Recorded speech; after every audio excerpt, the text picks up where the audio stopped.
Muli ay isang magandang umaga sa inyong lahat. At nawa saan man kayo naroon sa mga sandaling ito ay nawa ay sumainyong lahat ang pagpapala at ang biyaya ng napakabuti nating Diyos. At ngayon tayo dadako muli sa pag-aaral naman natin ng kanyang mga salita.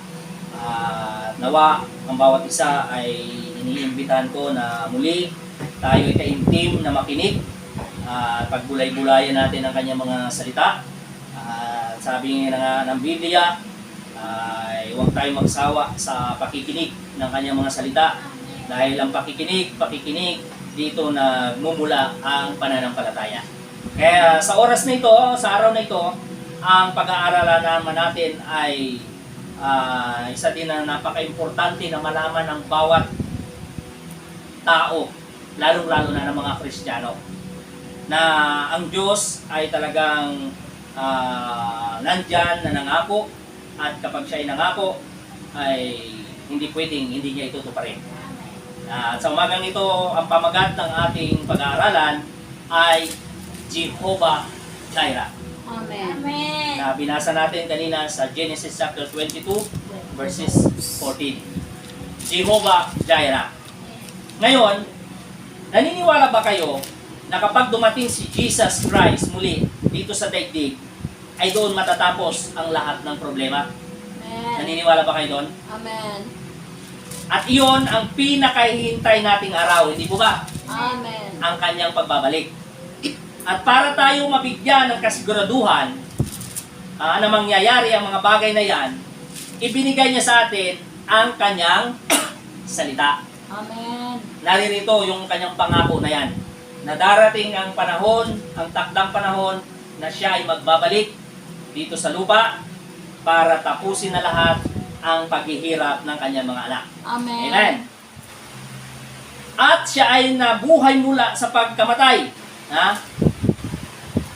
At ipinadama niya sa atin lahat ang kanyang pagmamahal. Amen. Nararamdaman ba natin yung pagmamahal ng Diyos? Amen. Hindi ba napakadakila at napakakahanga-hanga ng bagay na yan? Amen.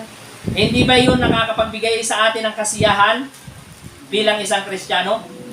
Yung mga pangako ng Diyos? Para sa akin, mas nanaisin ko na maging isang Kristiyano kaysa anong pamang bagay dito sa daigdig. Amen. Para sa akin yun ang pinakamahalaga. Yun ang maging isang Kristiyano. At alam niyo, ang mga Kristiyano, kahit anuman ang kulay ng balat nila, kahit anuman ang itsura nila, o anuman ang kalagayan nila sa buhay, they are all the same. Amen. Lahat ng Kristiyano ay pare-pareho. Walang mas hihigit. Tayong lahat ay pare-parehong mga anak ng Diyos. Amen. Ano man ang kulay ng ating balat, ano man ang itsura natin, ano man yung kalagayan natin sa buhay, walang mayaman, walang mahirap, walang maputi, walang maitim. Lahat tayo sa harapan ng Diyos ay pantay-pantay. Amen? Amen. When they are Christians, they love each other. Amen. Dapat kapag tayo mga Kristiyano, dapat nagmamahalan tayo sa isa't isa. Amen. Amen? Amen. Hindi nagpapataasan o nagkukumpetensya. Amen. Ang nangyayari kasi ngayon sa daigdig, napakaraming nagsasabing mga Kristiyano, pero lahat nagkukumpetensya. Amen. Napapansin niyo ba yon? Amen. Nagpapagandahan ng simbahan, nagpapagalingan. Ang isa, magaling akong kumanta, magaling akong mag-preach. Ang iba, mas malaki ang simbahan namin, mas maganda ang simbahan namin. Mga Kristiyano, mas marami ang miyembro namin. Hindi dapat ganoon. Dahil ang sabi ng Biblia sa Colosas chapter 3 verse 13, Colosas 3:13, ito ang sabi ng Panginoon. Colosas 3:13. Magpasensya kayo sa isa't isa. Kung may hinanakit kayo kanino man, magpatawad kayo gaya ng pagpapatawad sa inyo ng Panginoon. Amen. At sa Juan 13:34, Juan 13:34.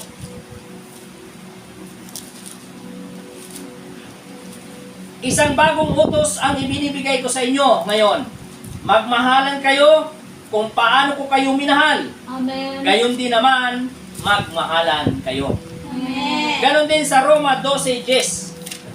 Napakarami na ang utos ng Panginoon na binasa natin. Na patunay na kailangan ang mga Kristiyano ay magmahalan. Roma 12:10. Nakalampas sila sa una at pangalawang bantay at nakarating sa Roma 12:10.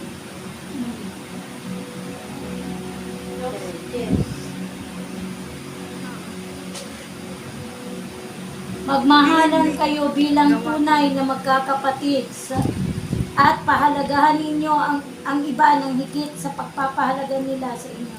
Amen. Narinig nyo? Amen. Magmahalan kayo bilang magkakapatid.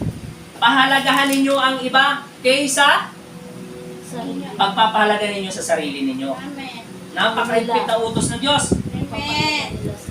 Oh, pahalagahan ninyo sila kaysa doon sa pagpapahalaga nila sa inyo. Amen. Subalit ano yung nakikita natin sa ngayon sa mga Kristiyano? Mga nagsasabing mga Kristiyano pero ano nangyari? Nag-iisnaban. Amen. Kahit nagkasalubong sa daanan, basta't magkaiba ang grupo, hindi nagpapansinan. Amen. Hindi natin natutupad yung Amen. utos ng Diyos na magmahalan ang kung tayo mga nagsasabi tayo mga tunay na mga anak ng Diyos, hindi dapat yun ang nakikita sa atin. Amen. Dapat tayo nagkakaisa, nagmamahalan. Amen? Amen. So, hindi totoo yung sinasabi natin na tayo Kristiyano kapag hindi natin minamahal yung ating mga kapatid. Amen? Amen. Si Kristo ang sagot sa bawat problema. Amen. Totoo ba yun? Amen. At si Kristo din ang sagot para ang lahat ng tao ay magmahalan. Amen. Yes. So, ibig sabihin, kaya hindi ito nakikita sa mga nagsasabing mga Kristiyano o sa mga nagsasabing mga simbahan na Kristiyano. Ano ang dahilan? Wala pa si Kristo. Wala si Kristo. Amen. Yun talaga ang totoo. Amen. Dahil kung tunay na nandoon si Kristo, makikita yung pagmamahalan. Amen. Hindi mag-iisnaban. Amen. So, napakalinaw, Amen. Wala si Kristo doon. Amen. God has made of one man, one blood, all men. Amen. Ang Diyos ginawa niya ang tao na iisa lang na klaseng dugo. Amen. Kapag ako o ikaw o lahat ng tao ay nangailangan ng dugo kung tayo ay na-ospital, lahat ng tao ay pwedeng magbigay sa atin ng dugo. Depende sa type ng dugo na kailangan nung nangangailangan. Amen. Subalit, hindi pwede ang dugo ng hayop. Amen. Ikakamatay yun ng tao. Amen.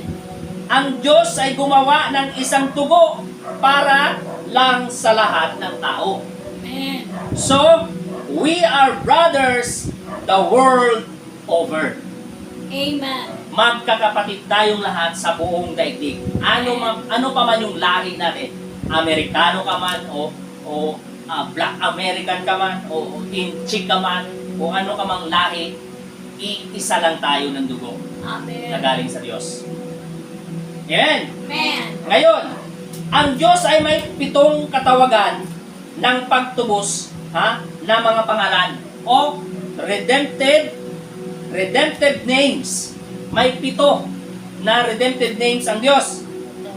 Ngayon, dito sa 7 katawagan ng pangalan ng pagtubos o redemptive names, it was God expressing His present attitude for all His creatures. Amen. Kung ano siya para sa kanila sa lahat ng mga henerasyon. Amen. You cannot separate His compound name. Amen.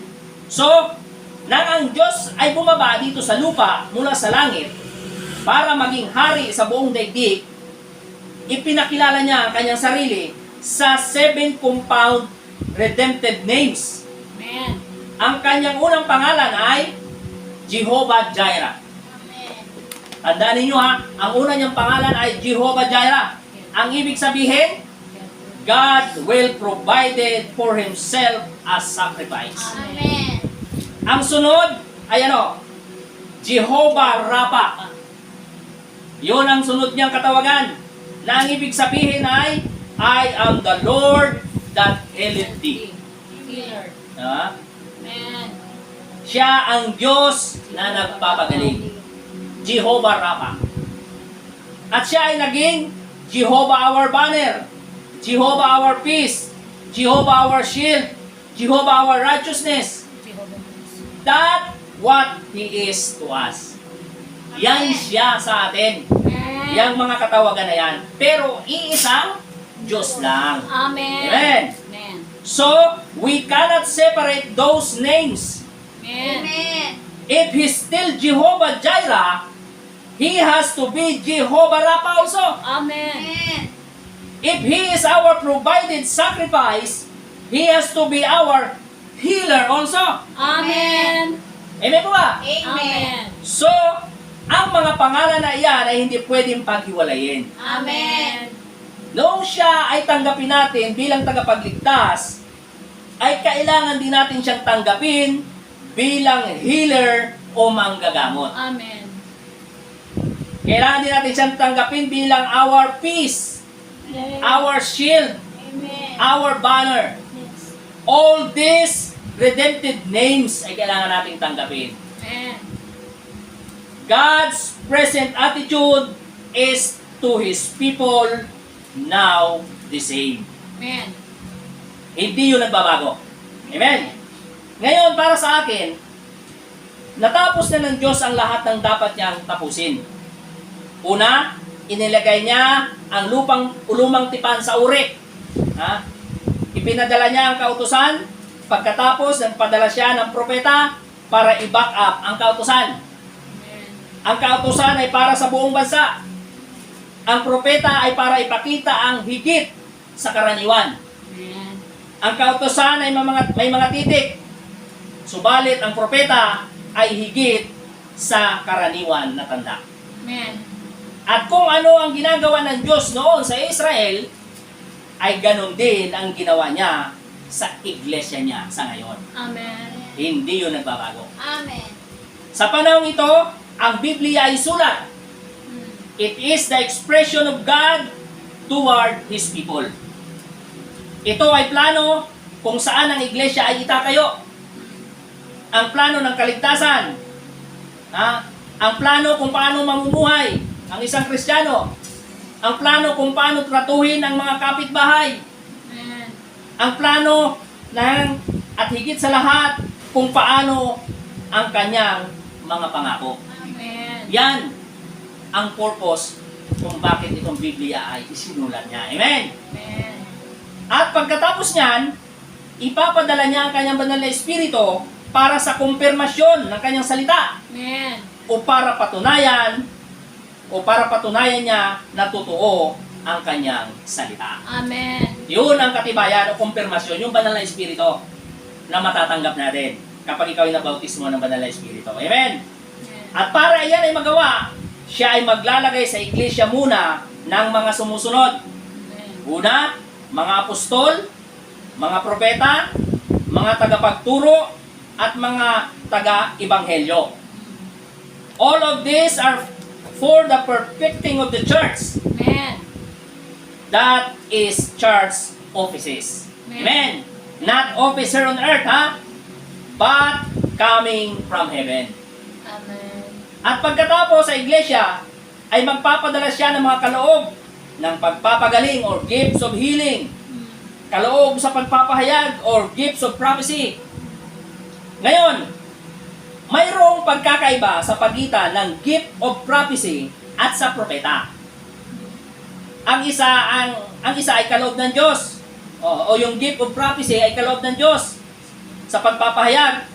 At ang isa ay propeta. Amen.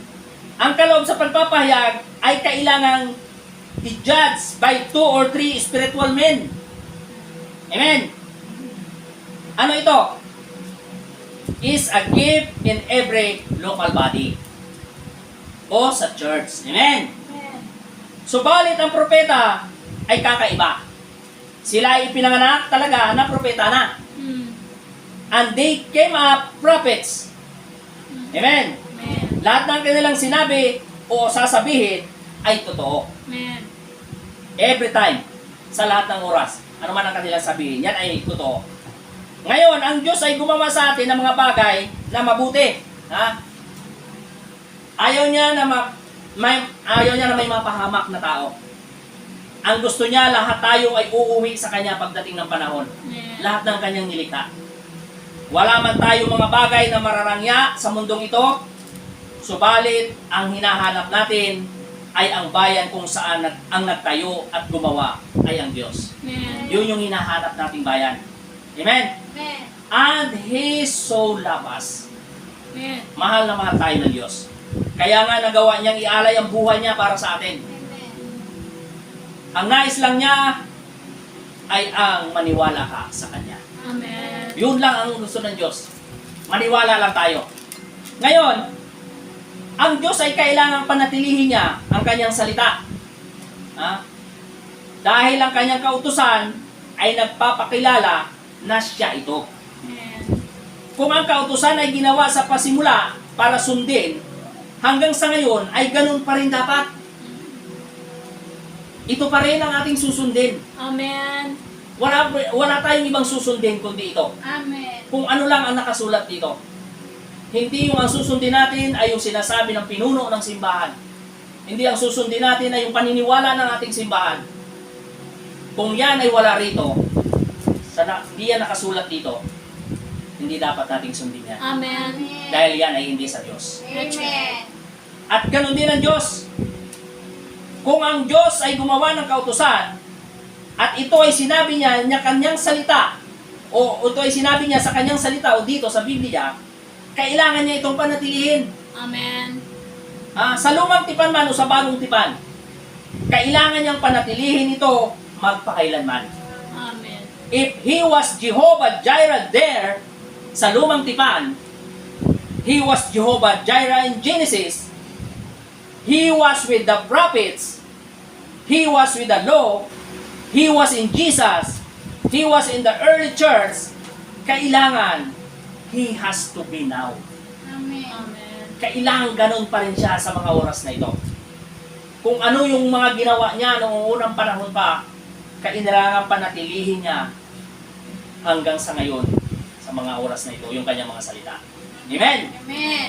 At kung ang mga tao noon sa Genesis ay pinaniniwalaan siya sa kanyang kautusan, kay Kristo naman sa kanyang iglesia, ang kanyang kautusan ay kailangan niyang pilitin na ganun din kung ano ang ginawa niya sa pasimula. Amen. Dahil kung hindi, mali na ang ginawa ng Diyos.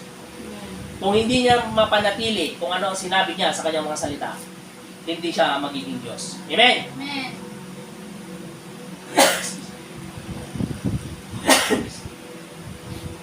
Kuha niyo ba ang ibig ko sabihin? Amen. He has to do the same to be God. Amen. Kung ano ang ginawa niya noong unang panahon. Kailangan manatili yun hanggang sa mga oras na ito. Amen?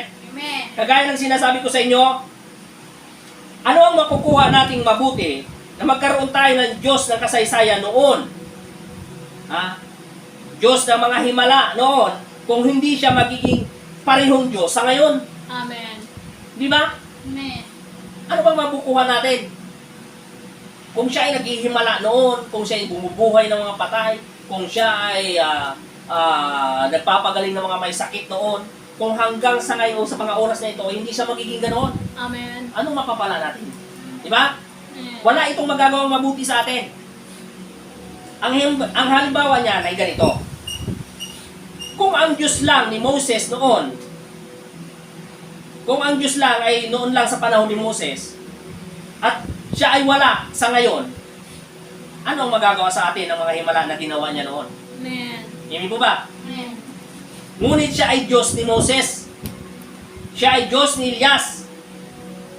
Siya ay Diyos ni David. Siya ay Diyos ni Kristo.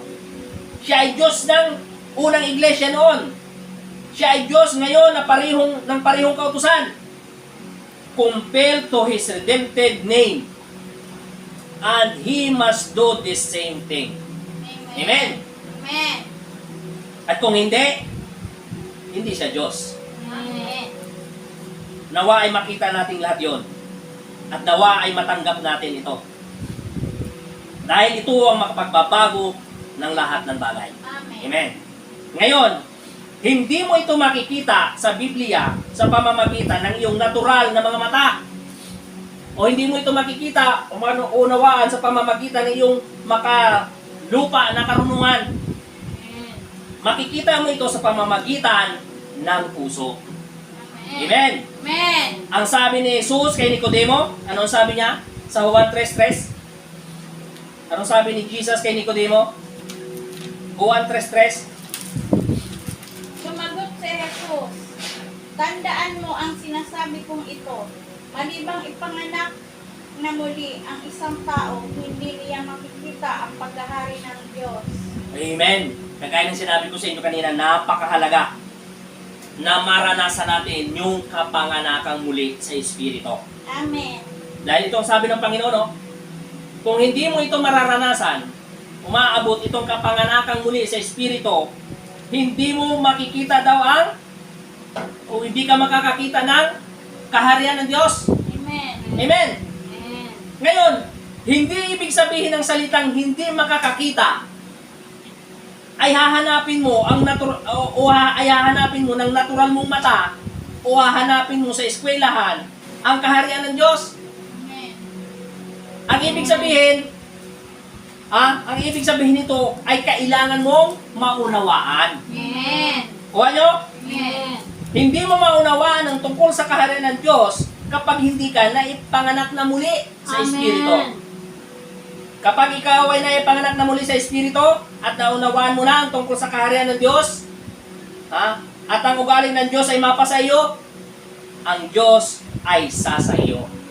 Amen. Amen? Amen. Para ibigay niya ang mga pagpapala na kanyang ipinangako sa pamamagitan ng kanyang pagtubos ng pangalan. Amen? Amen. Ngayon, sa panahon ng lumang tipan, naniniwala ba kayo na si Abraham at Sarah ay ginawang bata uli ng Diyos?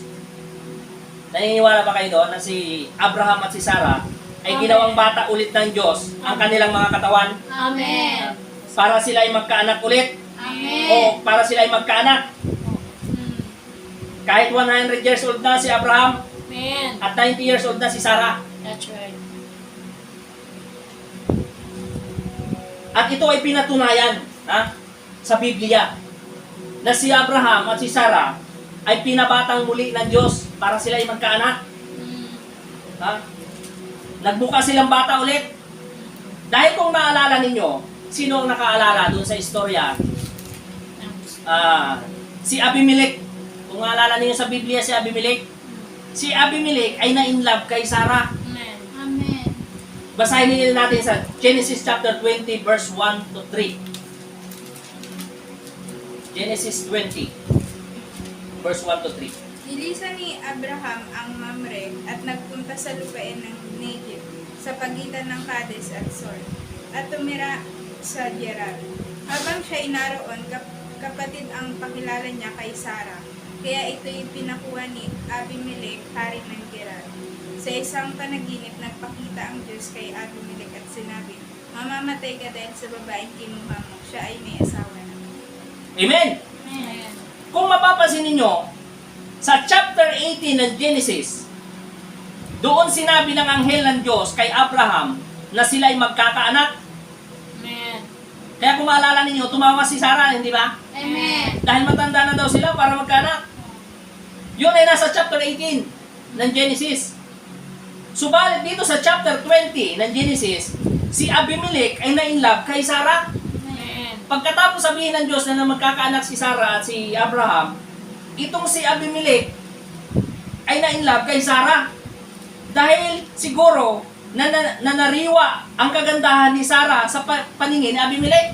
Amen. Naging bata, naging blooming si Sarah. Amen. At si Abimelech ay sinaway ng Diyos sa panaginip. Anong sabi doon sa verse 3 ng chapter 20?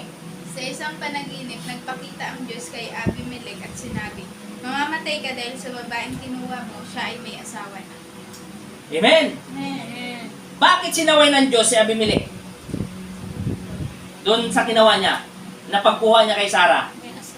Dahil doon sa dugo ng babaeng si Sarah manggagaling ang Panginoong Hesus. Amen. Sa lahi ni Sarah, That's right. manggagaling ang dugo ni Panginoong Hesus. Amen. So, ang dugo ng Hudyo na si Sarah ay kailangang manatiling malinis Amen.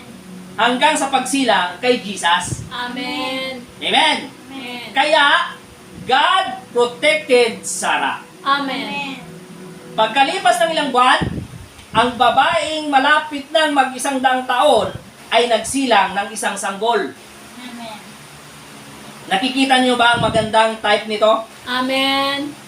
It was a type of Jesus. Amen. Si Jesus ang bugtong na anak ng Ama at si Maria ay nanganak ng walang lalaki na sumisiping. Amen. Tandaan niyo si Maria ay nagbuntis ng walang lalaking sumisiping. Amen. Na imposible kung hindi sa Diyos o kung hindi ang Diyos ang gumawa. Amen. Basahin natin ang Lucas 1:34 hanggang 35. Lucas 1. 1:34 hanggang 35. Paano pong mangyayari ito gayong ako'y isang berhen? Tanong ni Maria. Sumagot ang anghel. Sa iyo ang Espiritu Santo at mapapastailalim ka sa kapangyarihan ng kataas-taas ng Diyos. Amen. Dahil dito, ang isisilang mo ay banal at tatawaging anak ng Diyos. Amen. Sa iyo ang Banal na Espiritu. banal na Espiritu ng Dos. Hindi sisipingan ng lalaki, ha? Amen. See? Maria. Para sa sanlibutan ito ay imposible. Amen. Amen. Subalit, ang sabi sa Lucas 1:37, anong sabi? Sapagkat walang anumang bagay na hindi kayang gawin. Amen. Yun ang point. Amen. Amen. For with God, nothing is impossible. Amen. Ngayon, nang ipanganak na ang anak ni Abraham, tinawag niya itong Isaac, Amen. na ibig sabihin ay isang ipinangako. Yun ang meaning ng Isaac. Isang ipinangako. Ang Diyos ay nangako kay Abraham. At kung maalala ninyo, pinalitan ng Diyos ang pangalan noon ni Abraham. Hindi Abraham ang dati niyang pangalan. Ang dati niyang pangalan ay Abram. Pinalitan ito ng Diyos ng Abraham. Amen. Na ang ibig sabihin, siya ay magiging ama ng mga bansa sa buong daigdig. Amen. Siya ay ama ng Germany, siya ay ama ng Amerika, Amen. siya ay ama ng Sweden, siya ay ama ng lahat ng bansa. Amen. Kahit tayo, mga Pilipino, siya ang ama natin o pinagmulan ng Amen. lahi natin. Amen? Amen. Kaya kailangang maipanganak at maging anak niya ang batang lalaking ito na si Isaac. Amen. Dahil dito magsisimula ang lahi ni Abraham sa buong mundo. Amen? Amen. At sa pamamagitan niya, ay pagpapalain ang lahat ng bansa. Amen. Ito ang pangako ng Diyos kay Abraham. Kita nyo? Amen. Kung ano siya, ang Diyos, Amen. He was, kung ano si Isaac, Amen. He was a type of Christ. Amen. Ipinganak si Isaac sa imposibleng paraan. Amen. Dahil imposibleng magbuntis, Amen. si Sarah dahil napakatanda na. Amen. Ha? Ang nag-iisang anak ng tatay niyang si Abraham. And every way, he typed Christ. Amen. Ganon din si Kristo, ipinanganak na imposible din sa paningin ng tao dahil walang lalaking pinagmulan. Amen. Ngayon, nang ang batang si Isaac ay mag 16 years old na, gustong ipakita ng Diyos sa buong mundo how perfect He kept His word. Amen. Binigyan niya si Abraham ng double test. Amen. Sinabi ng Diyos kay Abraham, Abraham, ikaw ngayon ay 116 years old na. Dahil nung pagbuntis si Isaac ay 100 years old, si Abraham. At ngayon siya ay 16 years old na. Ibig sabihin, 116 years old na si Abraham. Amen. At ang sabi ng Diyos, narito ang iyong anak na si Isaac na aking ipinangako sa iyo. Basahin natin ang Genesis 22, verse 2. Sinabi sa kanya, isama mo ang kaisa-isa at pinakamamahal mong anak na si Isaac at magpunta kayo sa lupain ng Moria. Umakyat kayo sa bundok na ituturo ko sa iyo at ihandog mo siya sa akin. Amen. Kung ang tao ang mag-iisip, iisipin ng tao, Paano si Abraham magiging ama ng lahat ng bansa kung papatay ng Diyos ang kaisa-isang bagay na panggagalingan ng pagiging ama ng lahat ng bansa ni Abraham? Amen. Oo nga naman, di ba? Amen. Subalit pansinin ninyo, hindi si Abraham nagtanong man lang sa Diyos. Amen. Amen. I can imagine, ang matandang tatay ay isinama ang kanyang anak na kaisa-isa, Amen. nakatingin sa mukha ng kanyang anak, sinusuklay ang buhok nito, hinahawakan ang mukha ng kanyang anak, niyakap, at siguro sinasabi ni Abraham sa puso niya, itong gagawin nilang ito ay hindi dapat ito malaman ni Sarah o ng kanyang asawa. Dahil siguradong hindi ito maintindihan ng kanyang asawa. Amen. Dahil hindi niya ito maunawaan. So, nagsama siya ng ilang alipin.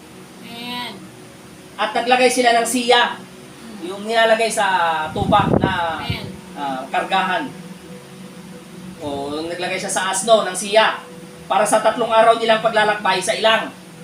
At pagkatapos ng 3 araw ng paglalakbay, sa hindi kalayuan sa ilang, ay natanaw na niya yung bundok na sinabi ng Diyos Amen. na pag-aalayan o paghahandugan kay Isaac. At naramdaman ko ang pakiramdam ng isang ama Amen. na alam niya na siya ang papatay sa sarili niyang anak Amen. para ihandog sa Diyos. At nang patigilan na ni Abraham ang mga asno, ngayon makinig kayong mabuti sandali. Amen. Tingnan ninyo ito. Tingnan niyo si Abraham kung ano ang sinabi niya sa alipin niya. Genesis 22 verse 5. Genesis chapter 22 verse 5. Ito ang sabi ni Abraham doon sa kanyang alipin. Kaya't sinabi ni Abraham sa kanyang mga alipin, bantayan ninyo rito ang asno at kami na lamang ng bata ang aakyat sa bundok. Sasamba kami sa dako roon at babalikan namin kayo." Amen. Purihin ng Diyos. Amen. Pansinin ninyo ang sinabi ni Abraham. Kami. Paano niya sasabihin na babalikan namin kayo? Amen. Kung papatayin niya si Isaac para ihandog, bakit kayo ang sabi niya? Makinig kayo. Sa puso ni Abraham kasi, alam niya na God was Amen. able Amen. to raise him up from the dead. Amen. Amen. For he had received him as one from the dead. Amen. Mga kapatid, hindi pa ba ninyo naunawaan ngayon? Amen. Kapag ang Diyos ay nagpakita ng supernatural sa pamamagitan ng kanyang salita, inaasahan niya na paniniwalaan mo ito. Amen. Yes, Jesus. Siya ay nangako kay Abraham at ang Diyos sa pamamagitan ng hindi pangkaraniwang bagay ay pinatunayan ito kay Abraham. Amen. Genesis 22:12 to 13. Sinabi ng anghel, huwag mong patayin ang bata, huwag mo siyang saktan. Natitiyak ko ngayong handa kang sumunod sa Diyos, sapagkat hindi mo ipinagkait sa kanya ang kaisa-isang mga anak. Amen. Paglingon niya ay may nakita siyang isang lalaking tupa na ang mga sungay ay napasabit sa mga sanga ng kahoy. Ito ang kinuha ni Abraham at inhandog sa gitna ang kanyang anak. Amen. Amen.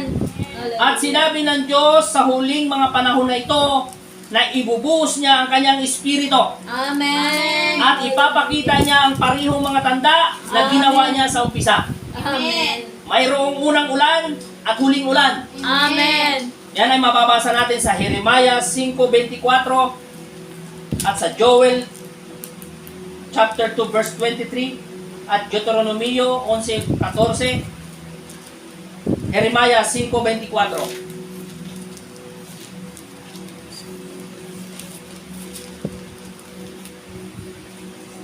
Cinco 24.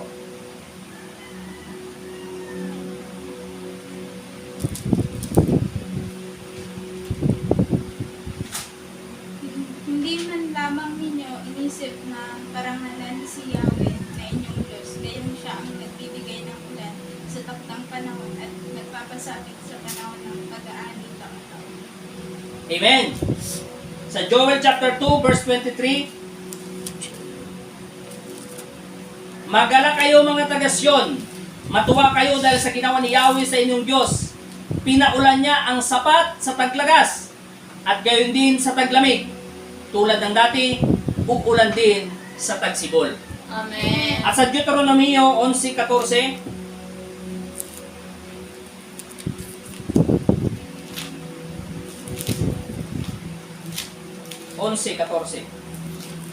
Sa tamang panahon ay pauulanin niya sa lupain yon at magiging sagana kayo sa pagkain, inumin at langis. Amen. Amen. Ibig sabihin ng ulan, unang ulan at huling ulan, yung banal na espiritu kung ibinuhos ng Diyos noon, sa unang panahon, Amen. ay ibubuhos niya rin ito sa huling panahon. Amen. At, kung mapapansin ninyo, nakikita na natin ito sa panahong ito. Amen. We should believe with all of our heart na siya ay naririto na. Amen. Ibinuhos na niya yung kanyang banal na espiritu. Amen. Here is His Word. Amen. Narito yung kanyang salita na nagpapatunay. Amen? Amen. Ito ang patunay na talagang ibubuhos niya ang kanyang banal na espiritu sa huling panahon. Amen? Amen. Hindi kanya papagalingin pa lang. Amen. That is His finished work. Amen. Pinagaling ka na. That's right. Ilang Amen. libong taon na ang nakalilipas. Oh, praise God. He is already did that at Calvary. Amen? Amen. So, He wants you to believe that He has did that for you. Amen? Amen. Amen. At natatanging, ang natatanging pag-ibig ng ating Ama sa Langit na nagmamahal sa atin ng lubos, kaya ipinadala niya ang kanyang salita. Amen.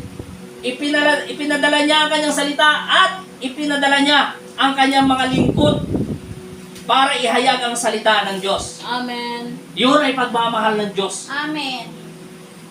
Pagkatapos ay pinadala niya ang mga kaloob sa kanyang iglesia Amen. sa pamamagitan ng kanyang mapagpalang kamay Yes, Lord. para ito ay paniwalaan ng tao. Amen. Ang nais ng Diyos ay gumaling ka sa iyong karamdaman sa umagang ito. Amen. In Jesus' name. 1,000 beses na higit pa sa kagustuhan mo na gumaling ka. Amen. Mas gusto ng Diyos na gumaling ka. Amen. Subalit ang tao ay takot. Amen. Dahil ang tao ay mas naniniwala sa kanyang nararamdaman Amen. kaysa maniwala sa salita o pangako ng Diyos. Amen. Dahil ang tao ay nabubuhay sa pamamagitan ng kanyang mga nararamdaman. Amen. Ang buhay ng tao kasi ay nakukulong doon sa paniniwalang yon. Yung kanyang nararamdaman. Subalit kailangan mo makalis at makalaya dyan. Amen. At ikaw ay kumilos ayon sa salita ng Diyos. That's right. Amen. Hindi sa nararamdaman mo o sa nakikita mo. Amen.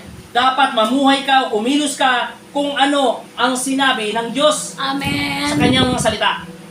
At dapat ay ipakita mo sa kilos mo. Amen? Amen. Ngayon, ang Diyos ay hindi kikilos sa buhay mo hanggat hindi ka sumasang-ayon Amen. at tinatanggap mo ang kanyang salita o ang kanyang pangako. Amen. Hindi kikilos ang Panginoon That's right. hanggat hindi mo ito tinatanggap at pinapaniwalaan. Amen. Saka lamang siya kikilos o gagawa once na tinanggap mo at sumang-ayon ka sa kanyang salita. Amen. For He is the high priest Amen. of what you confess Amen. that He is to you. Nakuha niyo ba ibig ko sabihin? Amen. Kung ano ang hindi pangkaraniwang bagay na pinakita niya kay Abraham, ay ganoon din ang ipapakita niya sa iyo. Amen. Noong si Abraham ay nag-uumpisang ihandog si Isaac, hindi lamang siya nag-alala kahit konti. Amen. Alam kasi ni Abraham na may kakayahan ng Diyos sa lahat ng bagay. Amen. At ang Diyos ay may pangako kay Isaac Amen. na pagpapalain niya ang lahi nito sa buong mundo. At si Abraham ay kumuha ng mga kahoy na panggatong na ilalagay sa paghihigaan ni Isaac para sa pag-aalay. At napansin nyo ba, ang ama, pag-akyat doon sa burol, tapos ang anak na si Isaac ay nasa tabi niya, ang anak ang naghahanda ng kahoy na kanyang paghihigaan para sa kanyang kamatayan. Amen. Di ba si Isaac ang Amen. hanap ng mga kahoy na ipanggagatong para sa kanya? Amen. Napakagandang type ng ama na natiis na makita ang kanyang anak na ihahandog at mamamatay sa kanyang dalang krus na pagpapapakuan sa kanya Amen. doon sa Golgota. Napakagandang larawan. Amen. Amen. Amen. At nang sina Abraham at Isaac ay nandoon na sa taas ng bundok, gumawa si Abraham ng dambana at apoy. At ang batang si Isaac ay napatingin sa kanyang ama. Si Jesus. At ang sabi niya, Ama, sagot ni Abraham, nandito ako anak. Sabi ni Isaac, narito na ang dambana, may panggatong na, may apoy na, nasaan ang iaalay? Ito yung pinaka-crucial moment na dumating kay Abraham. Amen. Ang sagot ni Abraham sa Genesis 22:8, Sumagot si Abraham, Anak, ang Diyos ang magbibigay niyo. Kaya Oh, magpatuloy sila sa Amen. Hindi pa. Kaya ang Diyos ay tinawag na Jehovah Jireh. Amen. Amen. Means the Lord will provide Himself as sacrifice. Amen. Hallelujah. All the type was fulfilled in Jesus Christ. Amen. Amen. He is God's provided sacrifice. Amen. Talagang siya ay ipinadala dito sa lupa ng Diyos para isakripisyo ang Yes. sarili niyang buhay. Amen. Para sa ikalilinis ng kasalanan ng sanglibutan. Ngayon, tingnan ninyo, nang hinugot na ni Abraham ang punyal, pagkatapos niyang itali si Isaac sa mga kamay, at nakahanda na siyang gilitan ng lalamunan ni Isaac, at nang itinaas na niya ang kanyang kamay, mayroong sumigaw ang banal na espiritu. Ang banal na espiritu ay hinawakan ng kanyang kamay at nagsabi, Abraham, ibaba mo ang iyong kamay. Nakita ko na mahal mo ako. Napakatindi ng pagmamahal ni Abraham sa Diyos. Hindi ba? Yes. Kaya isa-isa niyang anak, kaya niyang ialay sa Diyos. Kaya natin na gawin ng ganoon para sa Diyos. Kaya lang, kung yung pigilin lang natin ang ating mga sarili para sa Diyos, hirap na tayong magsakripisyo. Amen. Yung pilitin lang natin na baguhin yung sarili natin para sa Diyos, hirap na tayo. Amen. Tapos sasabihin natin, mahal natin ang Diyos. Amen. Kaya yan ang tanong sa atin ng Diyos sa umagang ito. Anak, kaya mo bang magsakripisyo para sa akin? Kaya mo bang ialay lahat para sa akin? Katulad ni Abraham, kayo ang sumagot ng tanong na yan sa Amen. pakikipag-usap ninyo sa Diyos. Amen. At ano ang nangyari pagkatapos? Pagligo ni Abraham, may nakita siyang isang ram.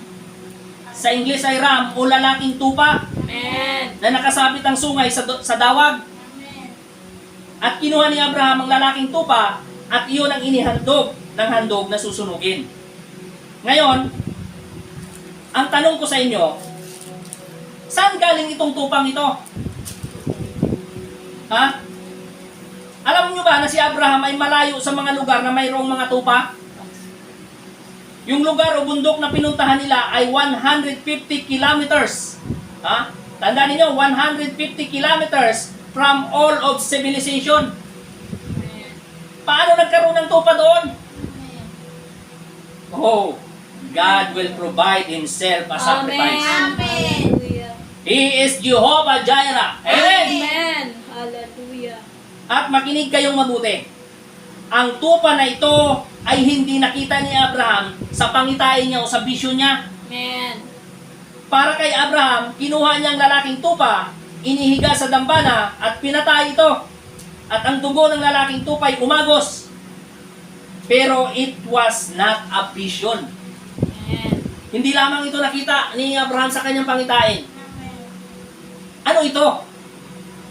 Ang tupang ito. It was Christ. Amen. Ang korderong pinatay mula likhain ng sanglibutan. Nakaplano na mamatay para Amen. pangtubos sa kasalanan ng sanlibutan mula pa ng likhain ng sanglibutan. Amen.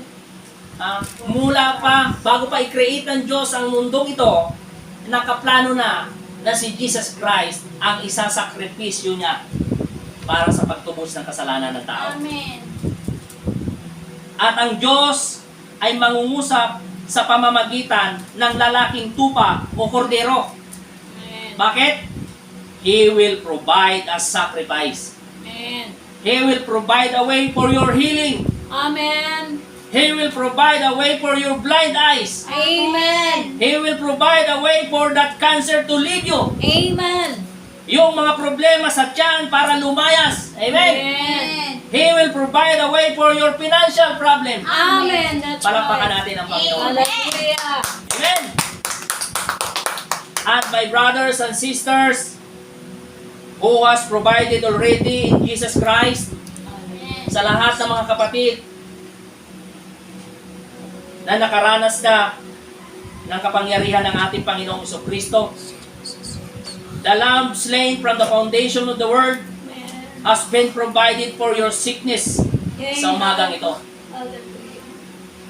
Sinulat na niya ito sa aklat Amen. na ito. Amen. Pinadala na niya ang kanyang espiritu. Naglagay na siya ng mga kaloob sa iglesia. Amen. So, hindi na kasalanan ng Diyos kung pinapahirapan tayo sa mga sandaling ito ng karamdaman. Amen. Dahil kaya tayo pinahirapan ng mga sakit ay dahil sa hindi natin pinaniniwalaan ang salita ng Diyos tungkol sa healing. Amen. Yun ang katotohanan. Ibinigay na ng Diyos ang lahat. Amen.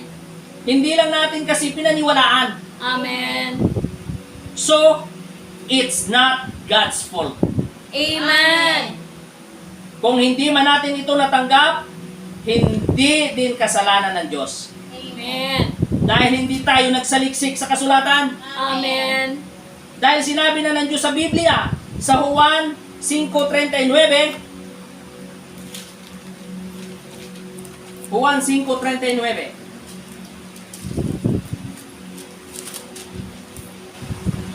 At Juan 8:32. Juan 5:39.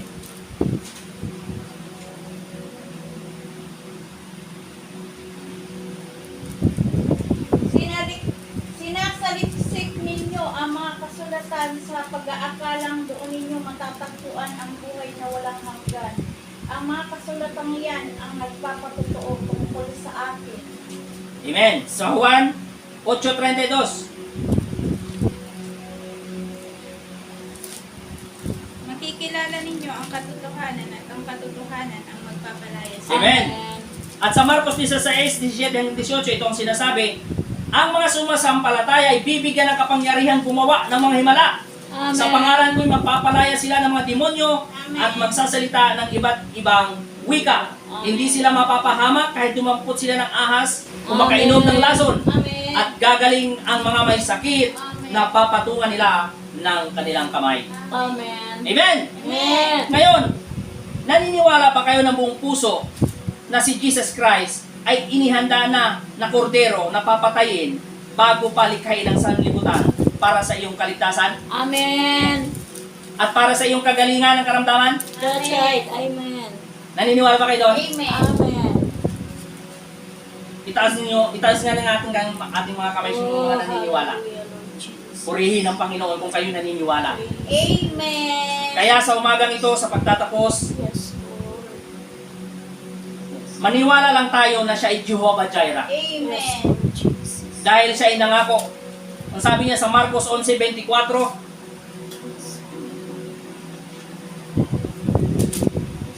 Marcos 11:24.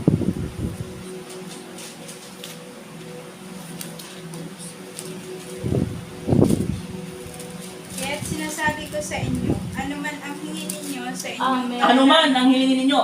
sa inyong Amen. panalangin, maniwala kayong natanggap na ninyo iyon. At Amen. Hallelujah. At matatanggap Amen. na ninyo iyon. Amen. Amen. Amen. Yes, Lord. At kung ginawa niya ito kay Abraham, Yes, Father. remember He is the same yesterday, today, and forever. Amen. Hebrews 13:8. Amen? Yes. Amen. Hindi nagbabago ang prinsipyo ng Diyos. Amen.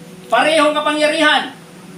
Parehong pagdamay sa kanyang mga anak noon at ngayon. Amen. Parehong gawa noon, ngayon, at magpakailanman. Amen. Amen.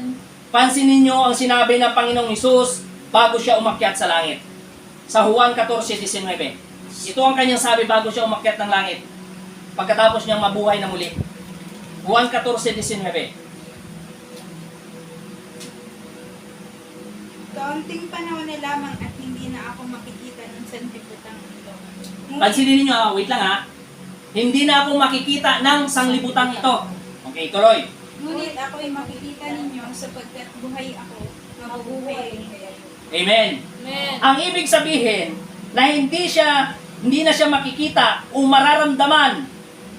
Ang ibig sabihin ng hindi na siya makikita ng sanlibutan, hindi na siya makikita o mararamdaman ng mga unbelievers. Amen. Yung word ng sanlibutan, mga unbelievers yon. Amen. Subalit yung mga mananampalataya ay makikita siya o mararamdaman siya. Amen. Amen. Palakpakan natin ang Panginoon. Praise be. Dahil ang pangako niya, ako ay makakasama ninyo hanggang sa katapusan ng sanlibutan. Amen. Matthew 28:20. Yes, Lord. Amen. Amen.